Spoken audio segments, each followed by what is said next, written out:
joining me right now, Mohammed Kari. Welcome to you, and thanks for joining me on the show. Thank you, Nancy. How are you doing? I'm good. What a time to be on the program. How has the job been for you since the policy announcement? Let me take it from there. I think it has been a journey of explanation, expansion of the details with the stakeholders, most especially with the operators, who it affects directly, and with stakeholders too, who feel they need to know more about the policy, how they can relate with their insurance companies and their intermediaries. But I would say so far, so good. So far, so good. Why do you think that the insurance industry has been crawling? It has never worked. Let me put it that way. It's been crawling. The insurance industry has been crawling. It has not grown as much as like the banks. And we do know that in other climes, the insurance industry or the insurance sector most times are even bigger than the banking sector. We do know what happened in the US during the financial crisis, for example, and all of that. So why is the insurance industry in Nigeria still crawling? It hasn't grown as much as its peers. Well, you can't find one aspect to blame it on or to attribute it on. It's a collection of so many factors. Insurance services and products differs in a large extent with other financial products, in the sense that you are selling a product or a service which is invisible. And most people, especially Nigerians with their skepticism, will not buy something they cannot see unless it is compulsory. Even where it is compulsory, they will cut corners to ensure that they escape the compulsion of the law. But we believe the industry still has huge potentials. The level of penetration, which is very low, and the size of the Nigerian economy, the population of Nigeria, are all, I think, indices that give us very good hope. And the policies we introduce as regulators from time to time is to ensure that we jumpstart that growth to make the baby stand up and run instead of crawling, like you say. I hope it starts working on time. Would you say that this new policy is one of those that would jumpstart it, just like you said? So for the benefit of our viewers and for those that are just watching, explain what this policy is. Yes, what we have done is to review the activities and the performance of the companies. And we identified that they have not been very active in the financial sector, principally for their lack of financial strength. And we have to also acknowledge that the capital market is not as buoyant. Economies around the world are not as buoyant.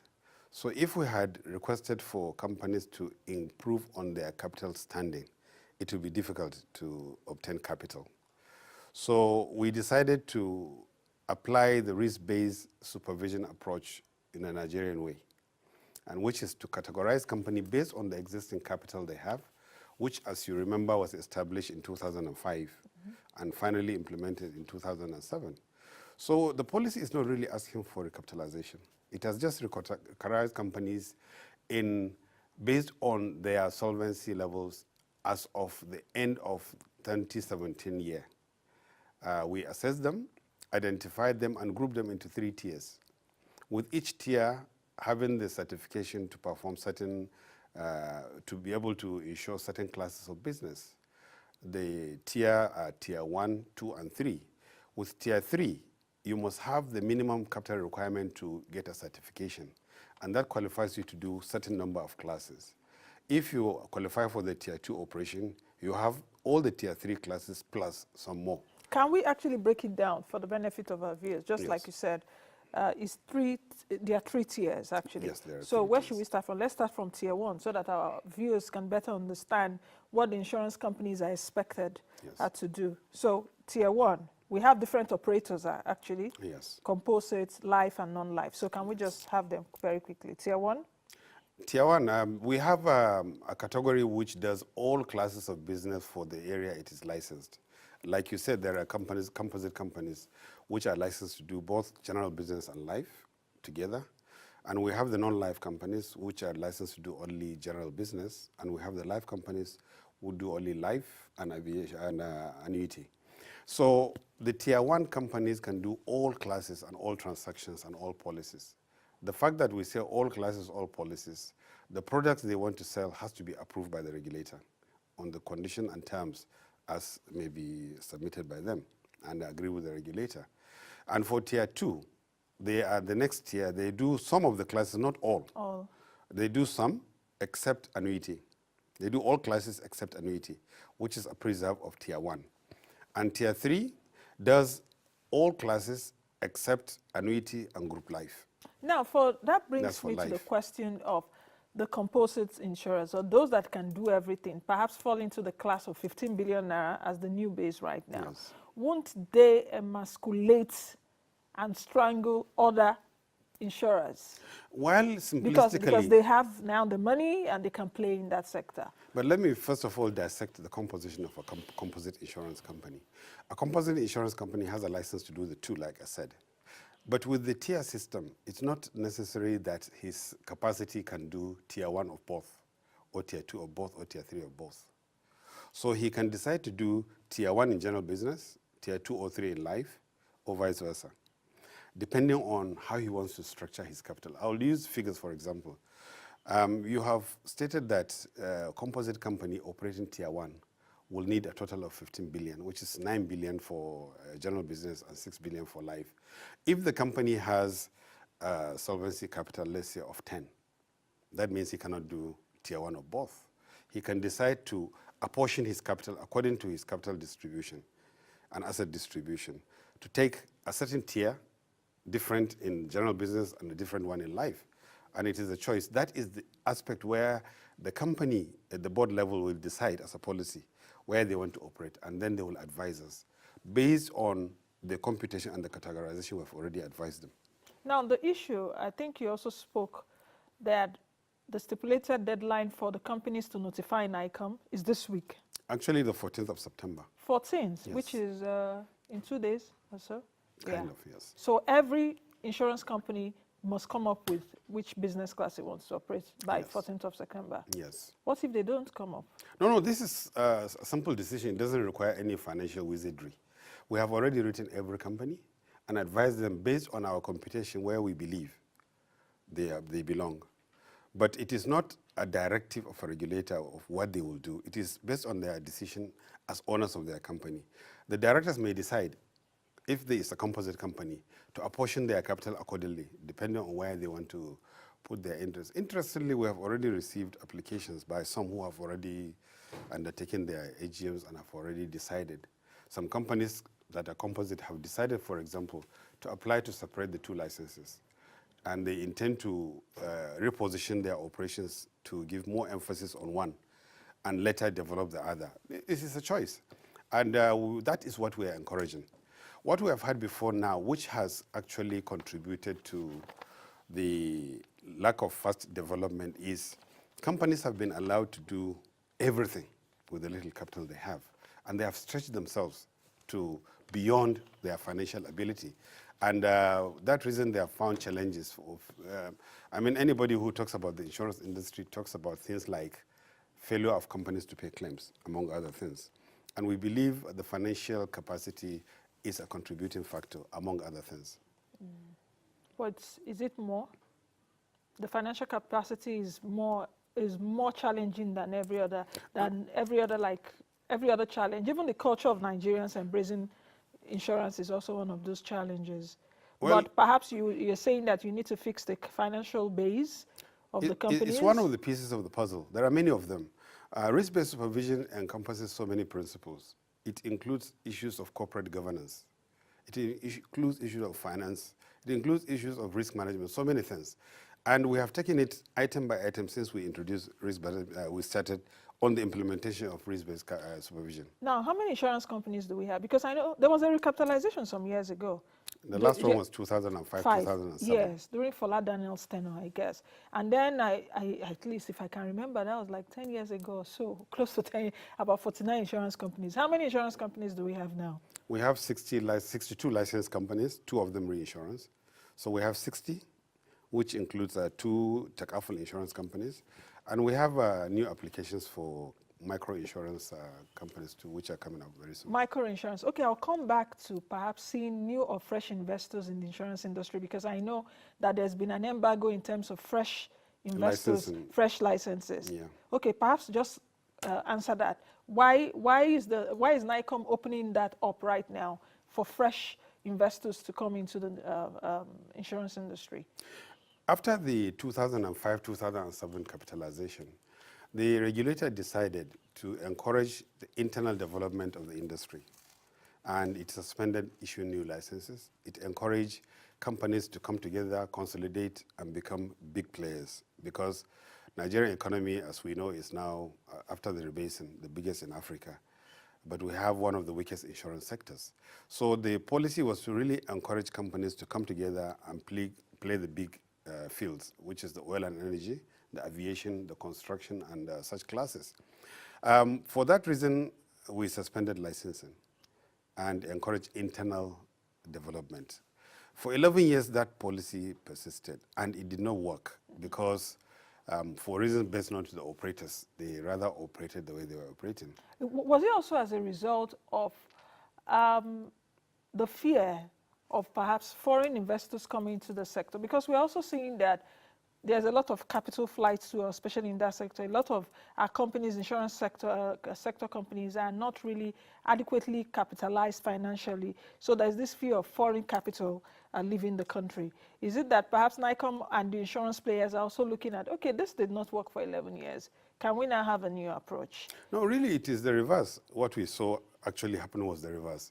The fact that we suspended licensing did not stop foreign investors from coming into Nigeria. Today we have, I will say, the 3 of the top 4 insurance entities players, yeah, operating in Nigeria. What happened is when they came for licensing, we encouraged them to work with a local operator. And they partnered. They bought into existing companies. But what we have done now is to liberalize that policy by accepting a new applications for licensing. After the categorization, we would identify from time to time which category requires additional capacity, and we'll make that available for licensing. Additional capacity at the moment, we believe, is required in Tier 1, which is the big insurance requirements, the class that, the category that insures all the big risks. And we believe the inquiries we have been having from the foreign and local investors too. Actually, we have had more inquiries from local investors than foreign investors for the new licensing already. We made the publication only a week before last, and we already have so much interest on the policy. And we believe it is going to bring in new players into the industry. And I don't think it will be detrimental to the existing operators. Because I was also coming to that the industry right now is in a panic mode, so to speak. Panic? Yes, panic mode in the sense that a lot of people are also afraid of job losses.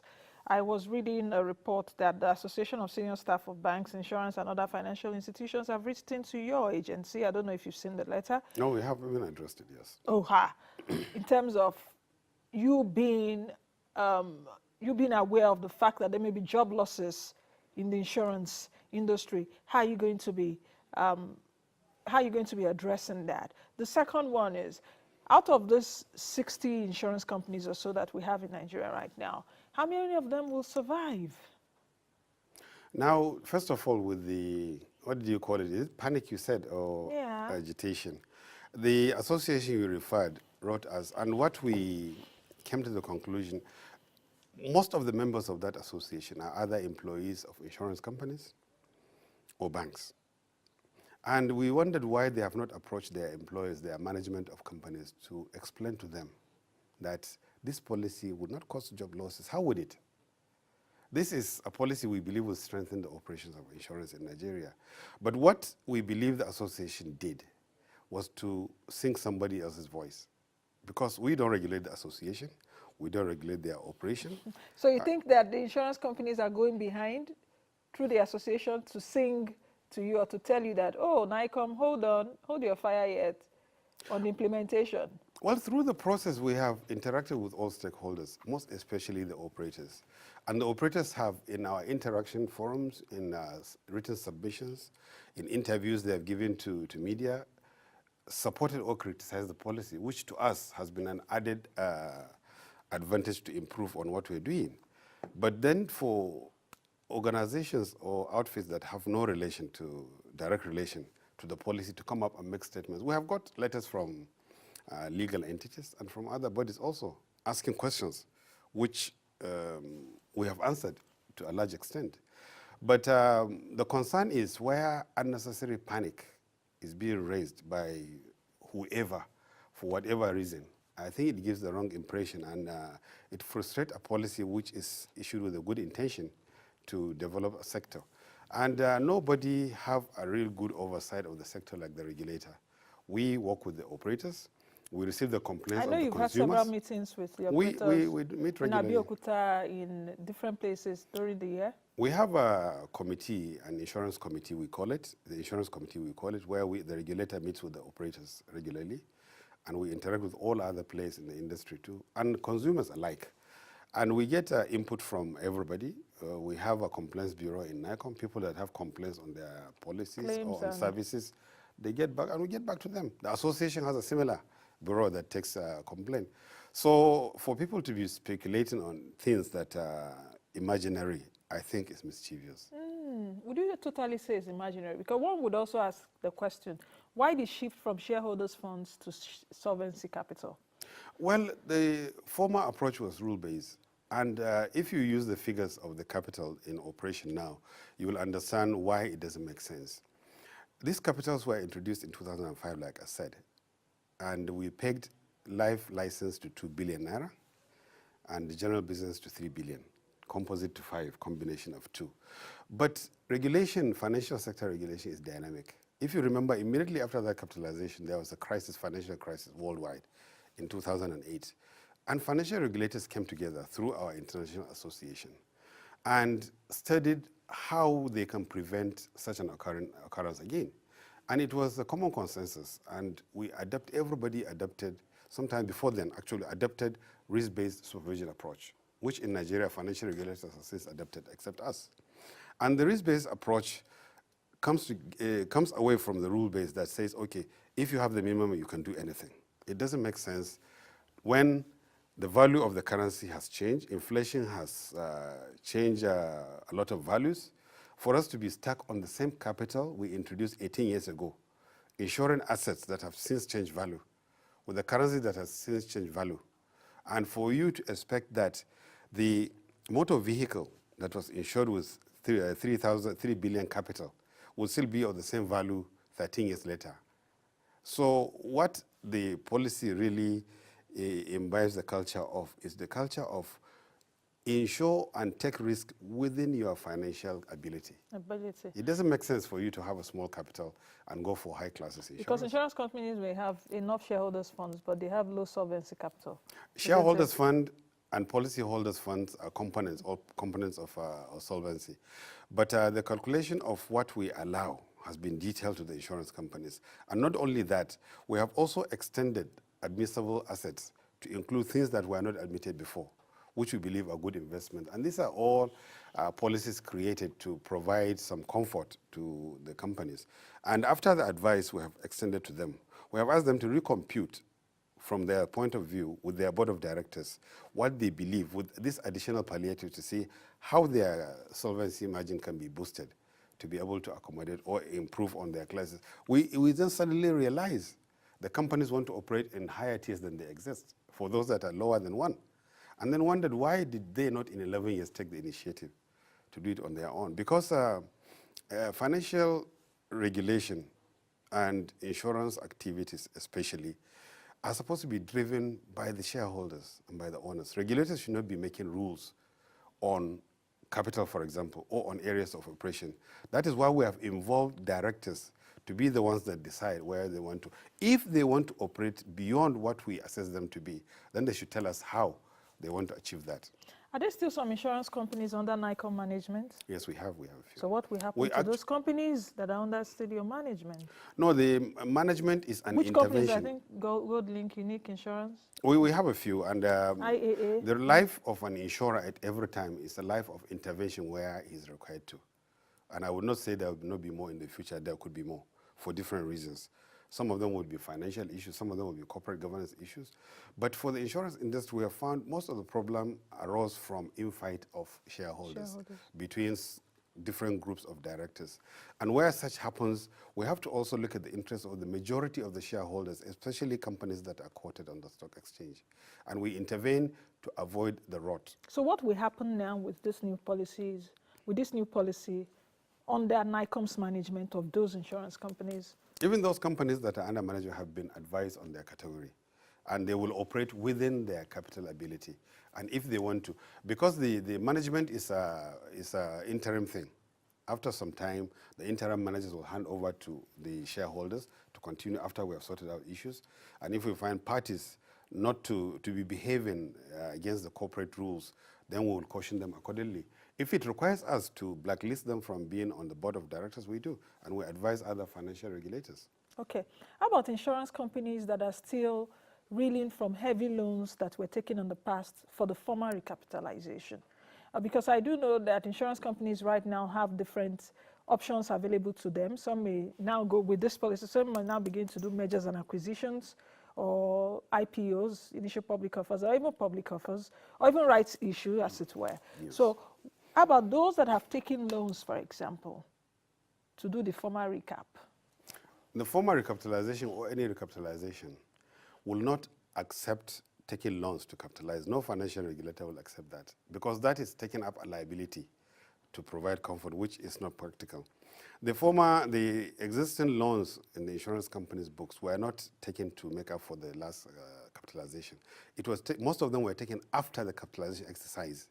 They took up loans to shore up their investable funds, to trade, to do things, which in some of them were misused. And we hold the board of such companies responsible for such actions. We don't have the capacity and wherewithal to financially support every company when they mess up their operations. Okay. And we encourage other authorities to work with us when we do identify such issues, especially if there are misdemeanors. We report them to respective authorities, which in most cases help us to sort them out. What happens to your microinsurance and takaful insurance right now? They are still developing. We have issued guidelines for the microinsurance. We have even reviewed it further and issued improved guidelines and staggered the licensing to be able to make it affordable. And that is actually an area where we have been issuing licenses, and we have been seeing interested applicants. At the moment, we have 2 takaful licenses, and companies have been operating. The last board meeting approved two microinsurance licenses. That is independent microinsurance companies. The industry used to sell microinsurance products through windows from the conventional companies. But now we have dedicated companies applying for their own license. And we believe this is an area that will grow much, much faster relatively than the conventional sector. We just have to sign off now, but if you can, in 30 seconds, what happens to your 3-year rebranding project? Because I know you have that, especially with this going on right now, and the benchmarks that you're expecting from this policy very quickly. The rebranding policy is that of the market, of the industry. It is the players that are rebranding. We as regulators are encouraging them and supporting them. It is the responsibility of the operators really to do that, and that has been acknowledged by all. And we, in support, are working with them to ensure that they achieve better branding. Are the fundamentals of the insurance industry strong at this time? Yes or no? Yes. Yeah. How well, strong? you can see since the introduction of the policy, the insurance stock has been more active in the stock exchange, positively and negatively. People are interested now in the industry, and we believe people have seen the good side of this policy. Will you go to the Nigerian Stock Exchange at any time? As a regulator, I cannot invest in the insurance companies. Oh, you I mean know. to? No, yes. We are talking to all stakeholders. Yes, even the Nigerian Stock Exchange. We have already planned to address them. Yes. Okay. Yes. Okay. Thank you very much for coming on the program. Thank you, Nancy. All right, that's the much we can take. I've been speaking with Mohammed Kari, who is the Commissioner for Insurance. That's a NICOM, National Insurance Commission. That's the apex regulatory body of the insurance companies, just like you have the CBN for the banks. So this is the man in charge of the insurance companies. All of them